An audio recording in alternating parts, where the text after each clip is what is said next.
बिस्मिल्लाहिर्रहमानिर्रहीम, अस्सलामुअलैकुम। Welcome to my channel. आज की वीडियो में हम ग्रेड 6 इंग्लिश बुक का यूनिट नंबर 4 रीड करेंगे।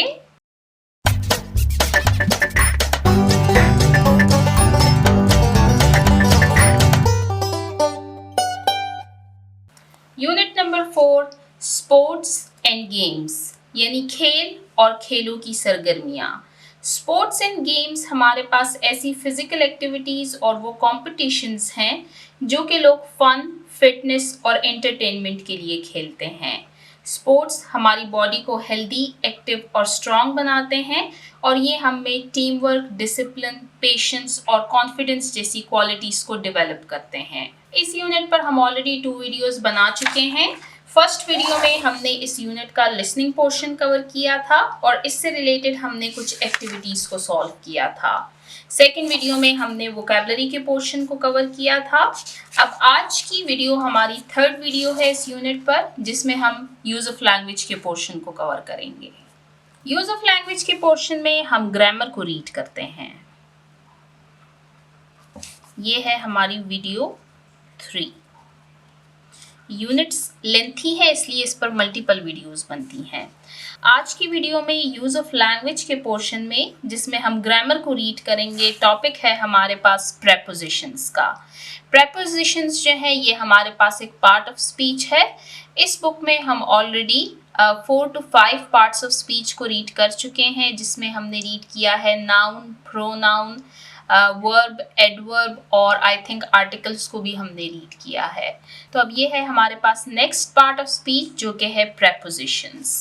अब प्रेपोजिशंस के बारे में बताने से पहले अगर हम इस वर्ड को देखें प्रेपोजिशन, अगर आप इस वर्ड को 2 पार्ट्स में डिवाइड करें तो ये है हमारे पास प्री एंड पोजिशन। प्री कहते हैं पहले को, यानी बिफोर, और पोजीशन कहते हैं पोजीशन यानी प्लेस को। तो जो प्रेपोजिशंस हैं इनमें हम प्लेस के बारे में बात करते हैं। अब पॉइंट्स टू नो में आपको प्रेपोजिशन की डेफिनेशन दी गई है, तो आइए इसको रीड करते हैं। Points to know: prepositions connect nouns, pronouns and phrases to other words.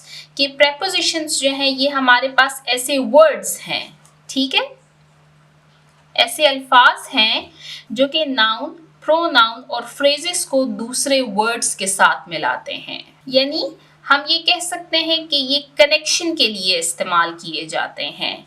लेकिन अब यहाँ पर पॉइंट हमारे पास ये भी है कि इसी तरह तो हम कंजंक्शंस के बारे में भी कहते हैं कि ये भी हमारे पास जॉइनिंग वर्ड्स हैं, या आप ट्रांजिशनल डिवाइसेस को भी ले लें, वो भी हम कनेक्शन के लिए यूज़ करते हैं। तो अब अगर ये प्रेपोजिशन भी हमारे पास कनेक्टिंग वर्ड्स हैं तो इनमें डिफरेंस क्या है? डिफरेंस जो है इनके यूजेज में है, यानी ये जिस पर्पस के लिए इस्तेमाल किए जाते हैं वो पर्पस सबका डिफरेंट है। अब जो प्रेपोजिशंस हैं इनको जब हम यूज़ करते हैं तो ये प्लेस को ज़ाहिर करते हैं, यानी हमें ये बताते हैं कि कोई चीज़ कहाँ पर पड़ी हुई है, या कोई चीज़ कहाँ पर वाक़ई हुई है, या हमें किसी डायरेक्शन से मुतल्लिक बताते हैं, या हमें बताते हैं कि कोई काम कब हुआ। अब यहाँ पर आपको प्रेपोजिशन की 3 टाइप्स दी गई हैं। फर्स्ट है prepositions of time, prepositions of place और प्रेपोजिशंस ऑफ डायरेक्शंस। अब ये हमारे पास डिफरेंट प्रेपोजिशंस हैं जिनका पर्पस ऑफ यूजेज जो है वो डिफरेंट है। तो आइए प्रेपोजिशन के इस टॉपिक को रीड करना स्टार्ट करते हैं। यहाँ पर आपको डेफिनेशंस दी गई हैं और फिर यहाँ पर आपको डायरेक्टली एक्सरसाइज यानी एक्टिविटी आपको दी गई है, ठीक है। तो इसको समझेंगे फिर इसको सॉल्व करेंगे। आप अगर देखें, क्वेश्चन है आपके पास, complete the sentences with the correct prepositions, के इन सेंटेंसेस को कंप्लीट कीजिए while using correct prepositions। अब यहाँ पर आप देख सकते हैं prepositions of place, तो हम सबसे पहले prepositions of place की definition को रीड करेंगे और फिर इस एक्टिविटी को सॉल्व करेंगे। Prepositions of place tell us where something is located. For example, in, at, between, under, above. अब preposition of place जो है ये हमें बताता है कि कोई चीज़ कहाँ पर मौजूद है, located कोई चीज़ कहाँ पर वाक़ई है। For example, इनके लिए हम जो prepositions यूज़ करते हैं वो है in, at, between, under and above. यहाँ पर मैं आपको इसकी कुछ एग्जाम्पल्स लिखवा देती हूँ क्योंकि यहाँ पर तो आपको सिर्फ 2 सेंटेंसेस दिए गए हैं. For example, the ball is under the chair. अब यहाँ पर आप देखें, अंडर हमारे पास अब एक प्रेपोजिशन है. ये इस फ्रेज को इस फ्रेज के साथ कनेक्ट कर रहा है, लेकिन किस तरीके से इसको कनेक्ट कर रहा है कि ये हमें पोजीशन के बारे में बता रहा है. ठीक है, द बॉल इज. अब बॉल की पोजीशन के बारे में बात की जा रही है कि बॉल कहाँ पर है. इज अंडर द चेयर, वो कुर्सी के नीचे मौजूद है. अंडर कहते हैं किसी चीज के नीचे, यानी कोई चीज उसको कवर कर रही है. अब next, Ali is sitting between Ahmed and Hamza. Ali is sitting, Ali बैठा हुआ है. अली कहाँ पर बैठा हुआ है? बिटवीन, के दरमियान. किसके दरमियान? अहमद और हमजा के दरमियान. अब ये जो है बिटवीन जो है ये अली की पोजीशन हमें बता रहा है. ठीक है, यानी प्लेस के मुतालिक हमें बता रहा है कि अली कहाँ पर मौजूद है. वो अहमद और हमजा के दरमियान बैठा हुआ है. अब यहाँ पर जो आपको सेंटेंसेस दिए गए हैं इनको सॉल्व करते हैं. अब ये है प्रेपोजिशन ऑफ प्लेस. इसमें फर्स्ट सेंटेंस है the cat sat dash the table, कि बिल्ली जो है वो बैठी हुई है टेबल के कहाँ पर? अंडर, यानी नीचे.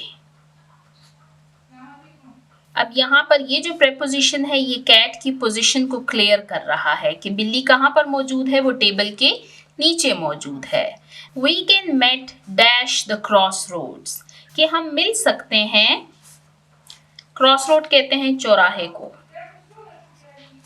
We can meet at the crossroads, कि हम चौराहे पर मिल सकते हैं. अब यहाँ पर आपको पोजीशन बताई जा रही है कि हम कहाँ पर मिल सकते हैं. हम क्रॉस रोड यानी चौराहे पर मिल सकते हैं. अब नेक्स्ट टाइप है हमारे पास prepositions of directions.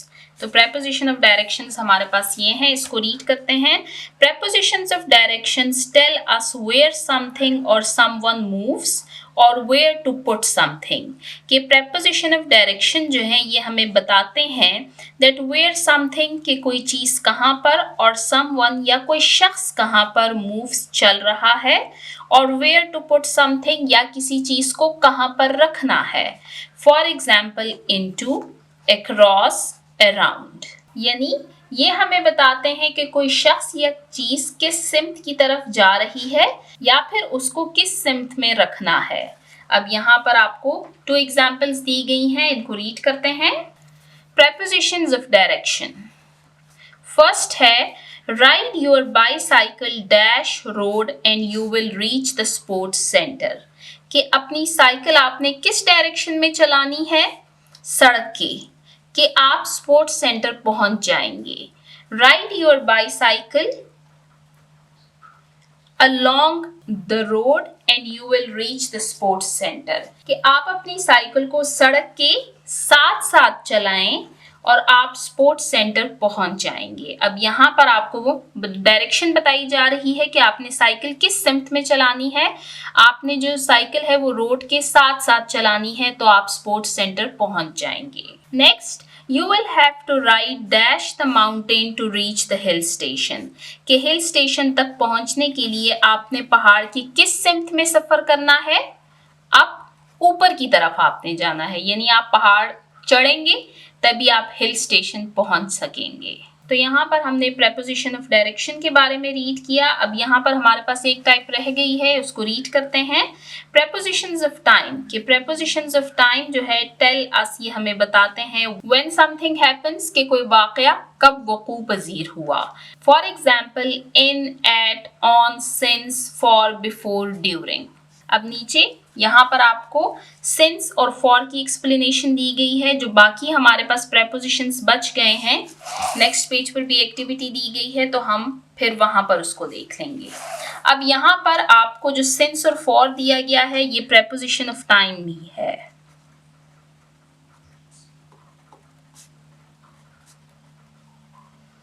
यानी जो सिंस और फॉर है ये हमें वक्त के मुतल्लिक बताते हैं, यानी हमें ये बताते हैं कि कोई वाक़या कब वक़ूअ पज़ीर हुआ। Since and for are both used to express time duration, कि सिंस और फॉर जो है दोनों का इस्तेमाल किया जाता है टू एक्सप्रेस के इजहार किया जा सके टाइम ड्यूरेशन वक्त का। But they are used in different contexts, लेकिन इन दोनों को मुख्तलिफ मौक़ों पर इस्तेमाल किया जाता है, यानी दोनों हमें ड्यूरेशन के मुतल्लिक टाइम के मुतल्लिक बताते हैं लेकिन डिफरेंट कॉन्टेक्स्ट में इनको यूज़ किया जाता है। फॉर एग्जाम्पल सिंस, अब यहाँ से आपको सिंस के बारे में बताया जा रहा है कि सिंस को कब यूज़ करेंगे।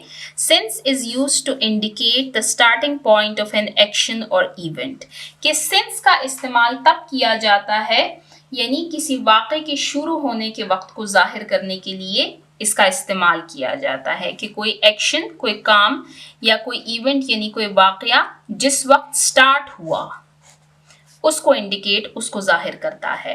It is used with a specific point in time और स्पेसिफिक इवेंट, और ये किसी ख़ास वक्त या ख़ास वाक़े के साथ इस्तेमाल होता है। For example, I have been playing saucer since 2010। अब यहाँ पर आपको एक स्पेसिफिक पॉइंट बताया जा रहा है, यानी स्टार्टिंग फ्रॉम द ईयर 2010, कि मैं कब से सॉसर खेल रही हूँ, since 2010। They have been friends since they were in kindergarten, starting from the time they were in kindergarten. आपको उस वक्त के मुतल्लिक बताया गया है कि वो कब से फ्रेंड्स हैं, since तब से जब से वो किंडरगार्टन में हैं। तो ये हमारे पास since का यूजेज है। अब for को हम कहाँ पर इस्तेमाल करते हैं? It is used to indicate the length or duration of an event or action. अब फॉर को हम इस्तेमाल करते हैं जब हमने जाहिर करना हो लेंथ यानी लंबाई, ड्यूरेशन यानी मुद्दत, यानी जहां पर मुद्दत की बात की जाएगी तो फिर हम फॉर का इस्तेमाल करेंगे। अब मुद्दत का इस्तेमाल करना क्या है कि अगर मैं कहूँ कि 3 साल से या 3 घंटों से, फॉर एग्जाम्पल, चलें इसको रीड करते हैं। It is used for a period of time, कि ये एक पीरियड ऑफ टाइम शो करने के लिए इसका इस्तेमाल किया जाता है। For example, she has been swimming for 2 hours। अब यहाँ पर आपको वो ड्यूरेशन बताई गई है कि वो कितनी देर से स्विमिंग कर रही है, for 2 hours। The duration of swimming is 2 hours। We have been studying for the entire weekend. अब यहाँ पर आपको इंटायर वीकेंड यानी वो ड्यूरेशन बताई जा रही है कि हम कब से पढ़ रहे हैं, हमने पूरा वीकेंड पढ़ा है, जबकि सिंस का इस्तेमाल हम स्टार्टिंग पीरियड से करते हैं। ठीक है, स्टार्टिंग पॉइंट दिखाया जाता है किसी एक्शन या किसी इवेंट का। फॉर एग्जाम्पल, सिंस का इस्तेमाल हम कर सकते हैं लाइक ईयर्स के साथ, सिंस 2010। हम डेज के साथ भी सिंस का यूज करते हैं, since Monday, since Tuesday, since Wednesday, और इसी तरीके से since morning, since January, since childhood, since they were in kindergarten.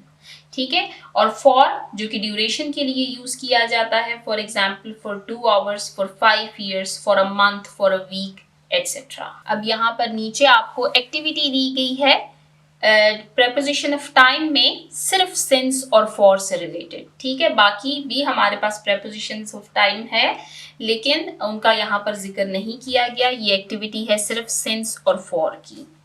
सारा has been playing soccer dash 5 years। अब यहाँ पर आप देख सकते हैं 5 years का इस्तेमाल किया गया है, यानी ड्यूरेशन दिखाई गई है। तो यहाँ पर ड्यूरेशन के लिए हम क्या यूज करेंगे, फॉर, कि सारा 5 साल से सॉकर खेल रही है। Next, the basketball game has been going on dash 2 hours।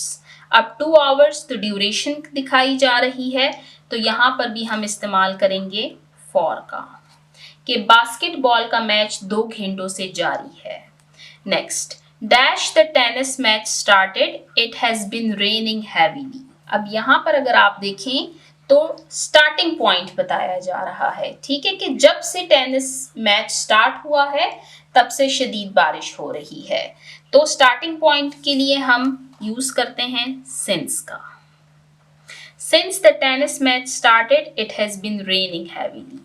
Next, our team has been training every day dash the last month. अब यहाँ पर आप देखें द लास्ट मंथ, यानी आपको एक पीरियड ऑफ टाइम बताया गया है, तो यहाँ पर हम लगाएंगे फॉर।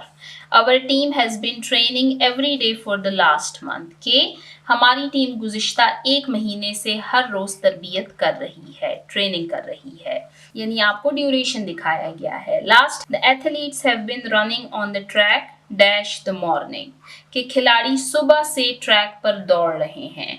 अब मॉर्निंग यानी आपको स्टार्टिंग पॉइंट दिखाया गया है, तो स्टार्टिंग पॉइंट के लिए हम क्या यूज करेंगे, हम यूज करेंगे since. The athletes have been running on the track since morning, के खिलाड़ी सुबह से ट्रैक पर दौड़ रहे हैं। अब यहाँ पर preposition of time की एक्टिविटी एंड होती है। नेक्स्ट पेज पर चलते हैं। यहाँ पर आपको एक दूसरी एक्टिविटी दी गई है जो कि preposition से रिलेटेड है, लेकिन यहाँ पर आपको इन तीनों टाइप्स को जो है तो मिला कर दिया गया है। तो आइए इसको रीड करना स्टार्ट करते हैं। Question number 2, read the given passage, के दिए हुए पैसेज को पढ़िए about the opening ceremony of the Tokyo Olympics 2020। ये जो नीचे पैसेज दिया गया है हमारे पास, ये है about the opening ceremony of the Tokyo Olympics 2020, यानी 2020 में जो ओलंपिक्स खेला गया है टोक्यो में, उसके ओपनिंग सेरेमनी के बारे में आपको बताया गया है। ओपनिंग सेरेमनी यानी इफ्तिताही तकरीब।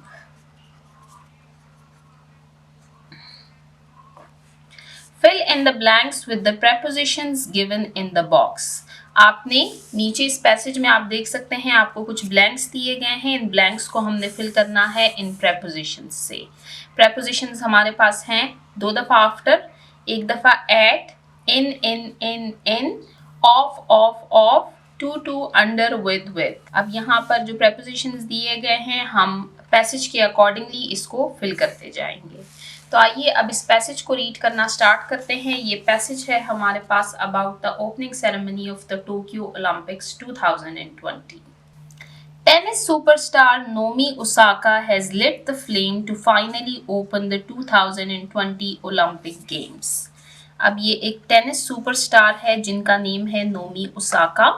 ये एक फीमेल है जिन्होंने 2020 के ओलंपिक गेम्स के लिए उसके लिए मशल को रोशन किया।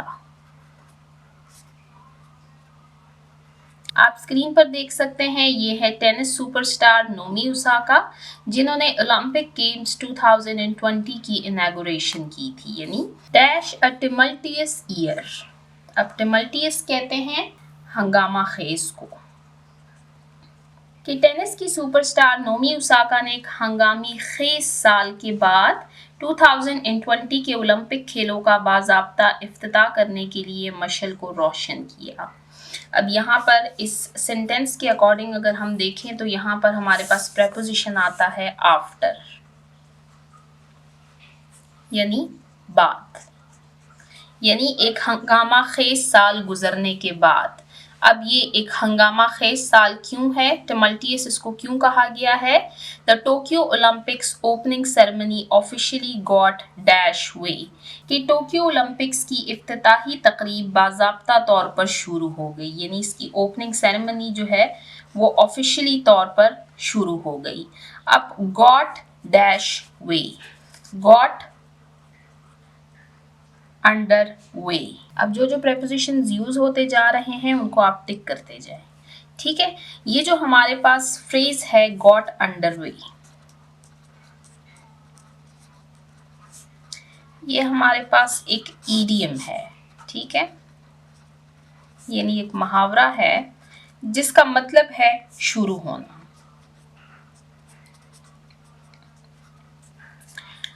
The Tokyo Olympics opening ceremony officially got underway, कि टोक्यो ओलंपिक्स की इफ्तिताही तकरीब बाज़ाब्ता तौर पर शुरू हो गई।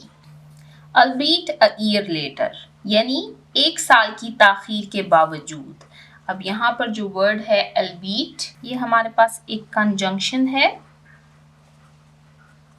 जिसका मतलब है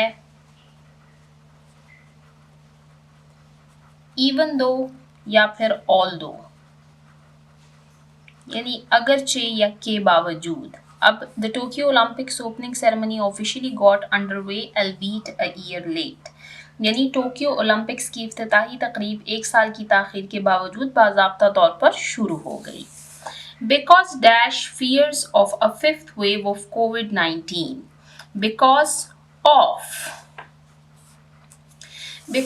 fears of a fifth wave of COVID-19, यानी COVID-19 की 5वीं लहर की खदशात यानी उसके डर की वजह से केसेस आए कोविड-19 के dash Japan's capital in Japan's capital, Japan के कैपिटल में it has been touch and go as to whether और not the summer games would go ahead, कि जापान के कैपिटल यानी उसके दारुल हुकूमत में कोविड-19 की 5वीं लहर की खदशात की वजह से ये गैर यकीनी सूरत हाल थी कि आया ये समर ओलंपिक्स मुनक़िद होंगे या नहीं, गो अहेड यानी आगे जाएंगे, मुनक़िद होंगे या नहीं। तो यहाँ पर हमारे 4 प्रेपोजिशंस फिल हो गए हैं, आफ्टर, अंडर, इन और ऑफ।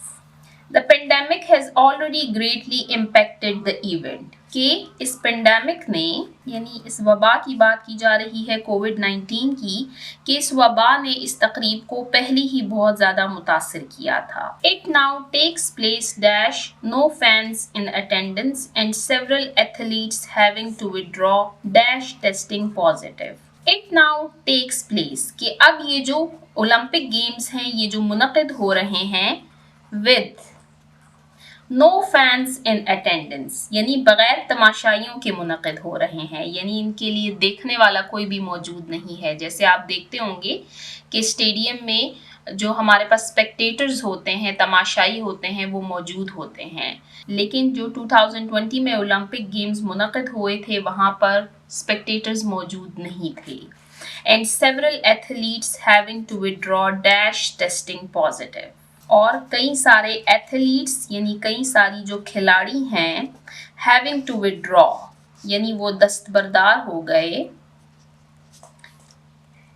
आफ्टर टेस्टिंग पॉजिटिव यानी उनका कोविड का जो टेस्ट था वो पॉजिटिव आया, जिसकी वजह से वो गेम से विड्रॉ हो गए थे।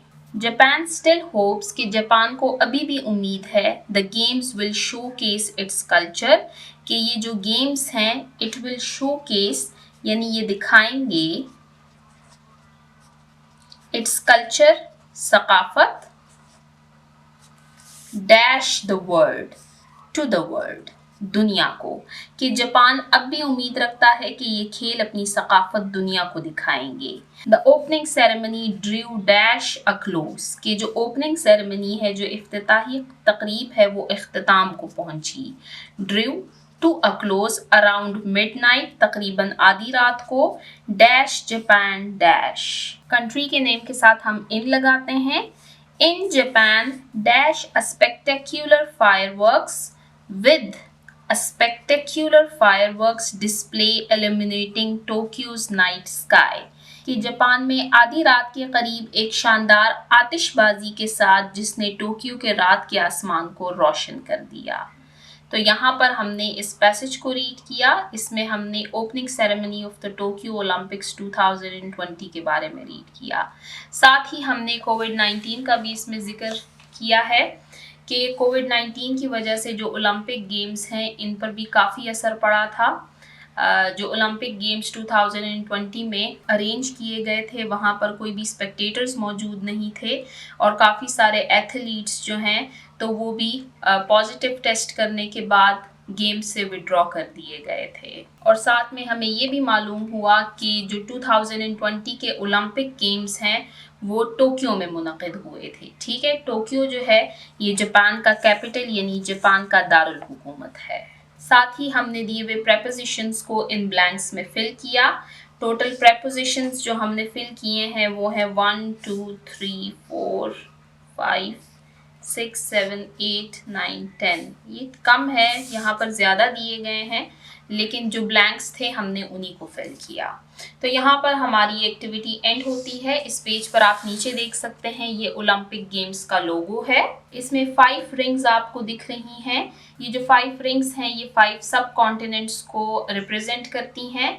इनके बारे में हम ऑलरेडी रीड कर चुके हैं कि south America and north America को कंबाइन किया गया है और अंटार्कटिका से ऑफिशियली तौर पर कोई प्लेयर्स नहीं है, इसलिए उनको इसमें शामिल नहीं किया गया। टोटल हमारे पास 7 सब कॉन्टिनेंट्स हैं, तो ये हैं 5। तो ये है ओलंपिक गेम्स का लोगो। इसके साथ ही आप देख सकते हैं कि हमारा यूज ऑफ लैंग्वेज का पोर्शन एंड होता है। इंशाल्लाह नेक्स्ट वीडियो में हम टेक्स्ट 4A को रीड करेंगे। ठीक है, ये हमारे पास इस यूनिट नंबर 4 का फर्स्ट रीडिंग पोर्शन है। इसमें हम द मॉडर्न ओलंपिक्स के बारे में रीड करेंगे और फिर इससे रिलेटेड हम मज़ीद कुछ एक्टिविटीज़ को सॉल्व करेंगे। तो आज की वीडियो को हम यहीं पर एंड करते हैं, जिसमें हमने यूज़ ऑफ लैंग्वेज के पोर्शन में प्रेपोजिशंस के बारे में रीड किया, जो कि हमारे पास एक पार्ट ऑफ स्पीच है। तो मिलते हैं नेक्स्ट वीडियो में। जिन बच्चों ने अभी तक मेरे चैनल को सब्सक्राइब नहीं किया, काइंडली मेरे चैनल को सब्सक्राइब कीजिए ताकि हर आने वाली वीडियो आपको टाइमली मिल सके। Thank you.